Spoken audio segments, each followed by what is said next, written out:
What up, YouTube? It's your boy Burner420, and I'm coming back to you guys with another highly recommended video.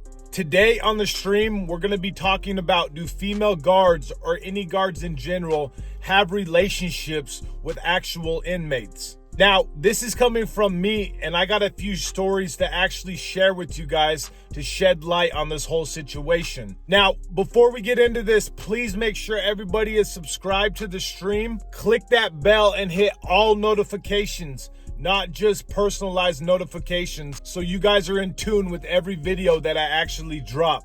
So let's get into this. Now, I want to let you guys know from the rip that an inmate is not supposed to have a relationship with anybody that works inside the facility. Now, this is not just a cop.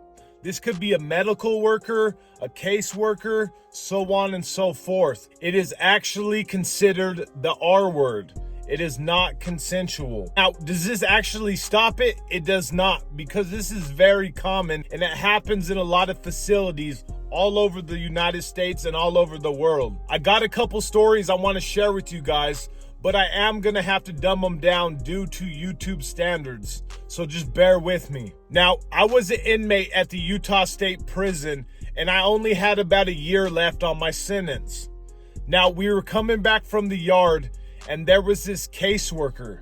I don't want to say her name because she's already been fired and I don't want to bring up old situations. But there's this caseworker that told me, hey, come in here and talk to me. We're going to set up your parole agreement because you have to get therapy before you're able to be released at Utah State Prison. They got to make sure that you are all taken care of and everything is in order. So I go into her office, and at the time she was a newer caseworker, and she is not allowed to have inmates in her office without direct supervision from the officers. But she decided to regard this, and I ended up going into her office. It started off with her telling me, hey, shut the door, I need to talk to you. So I shut the door. I kind of felt a little weary about it, but I did it anyways. Now, if you're a newer officer, or most officers in general, they wear a stab-proof vest. You have to wear a stab-proof vest just to protect themselves, just in case an inmate attacks them. Now, at the time, she had her stab-proof vest on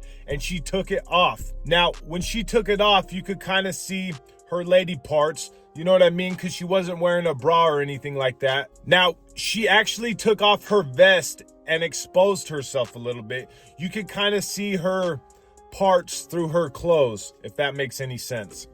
Now, me being an inmate that's been locked up for 8 years, I was kind of interested, I'm not going to lie to you guys, but I was also scared because I already knew what time it was and what she was getting at. She went on to ask me a couple questions. We talked about my parole, what my plan was when I was going to get out, so on and so forth. After that, she started asking me very personal questions. And once she started asking me these questions, I kind of knew where she was getting at. Since I didn't want any trouble, I actually curbed her and decided not to fall into it. After I told her that I need to leave and I want to go back to the section because I don't want to get in trouble and I don't want to risk anything stupid, I ended up leaving. I went directly back to the section and I told my friend, yo, you're not going to believe this, bro. This caseworker tried to get at me and I explained the situation to him. And yes, he was like, yo, she was trying to holler at you. This is when the whole story takes a turn. He decides, yo, if she's gonna holler at you, she's probably gonna holler at me.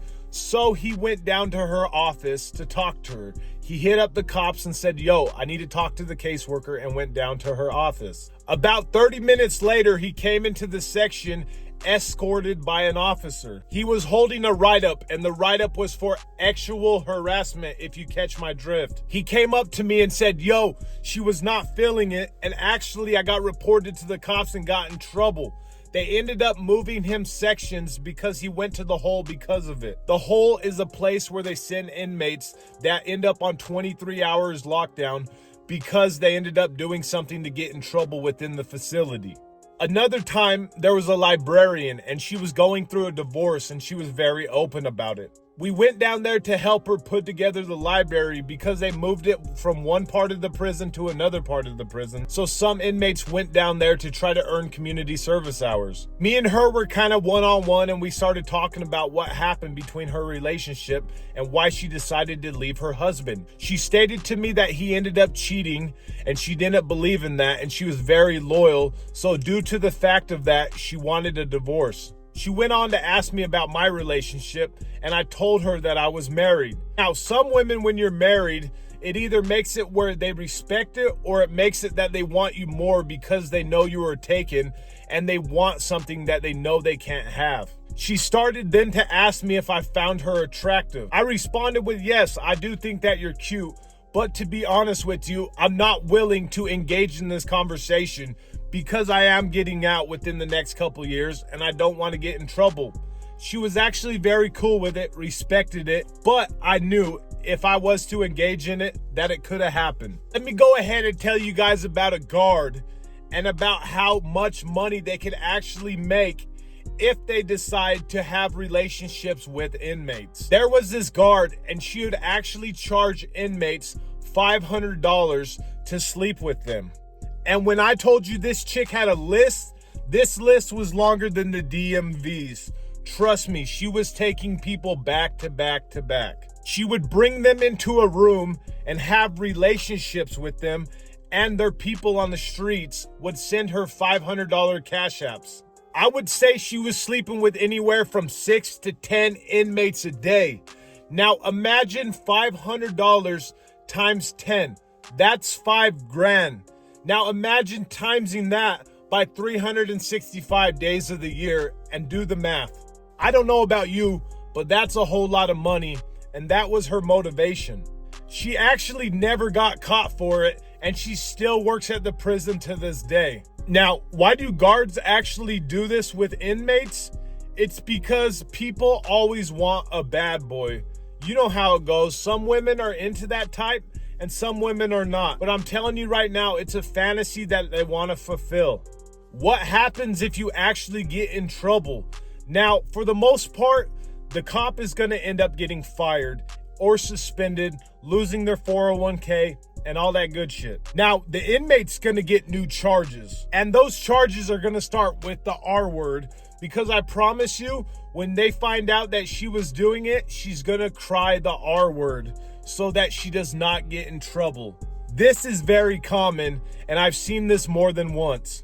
Another time, there was this guard that worked at the prison, and she was into like MMA, and she was kind of like a manly woman, but she was cute in her own way. She was just really like tomboyish. Well, I was in a program in prison, and she liked one of the inmates that was in a program with me. She actually went and bought a personal cell phone, and that inmate used to call her every day when she was off work. They built a relationship because of this, and they started secretly dating. When he was close to getting out, she actually quit her career and decided to get with him. To my knowledge, they're actually still together to this day. So to be honest, I have seen successful relationships like this. Love is love, and if people find it intriguing and they actually want to pursue a relationship, it is possible, but it is very frowned upon. In Weber County Jail, there was a male officer that was having relations with female inmates. This is him right here, and he actually caught a case and got in trouble for it, and he lost his job. To sum it all up, relationships are very common in prison, but if you get caught, it is not a good thing because you will get more time. My best advice to any inmate that has a date or wants to get out soon, just stick to yourself and get a female on the street, because I promise you, you're going to turn your little 2-year sentence into about 7 years, because they're going to charge you with a 0 to 5 felony or more, and the Board of Pardons does not like that, and a judge is going to break you off and give you the maximum sentence. Now, if you guys enjoyed this, like I said, please make sure you guys are subscribed to the stream, and please make sure that you guys got all notifications. I love you guys, and I appreciate each and every one of you. Have a beautiful day, y'all.